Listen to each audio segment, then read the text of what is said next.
Merci de nous retrouver sur infolive.tv. Voici les titres de ce lundi 30 juin.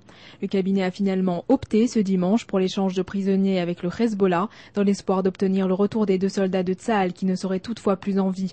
Selon cet arrangement, Israël devrait libérer 5 combattants libanais et restituer les corps de 10 agents infiltrés en échange des 2 militaires de réserve, Ehud Goldwasser et Eldad Regev. Selon les médias israéliens, l'échange pourrait avoir lieu dans les 2 semaines, alors qu'une source politique libanaise évoquait un délai de quelques jours. La décision du gouvernement de libérer Samir Kuntar en échange des soldats kidnappés reflèterait la force du Hezbollah, aurait déclaré le groupe extrémiste ce dimanche. Dans la ville de Sidon, les membres du Parti populaire démocratique ont décoré la place des martyrs avec des photos de Samir Kuntar et ont suspendu des bannières telles que « Liberté à notre héros ». Des cérémonies sont également prévues dans les principales villes du Liban.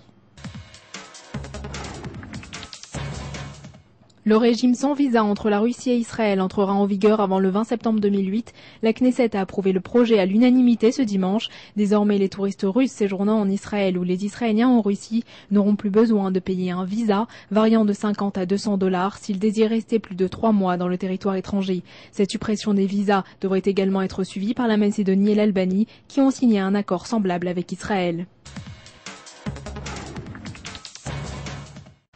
Le prix des transports en commun en Israël augmente à partir de cette semaine. Les tickets de bus et de train augmenteront dès mardi d'environ 2,5% à cause de la hausse des prix.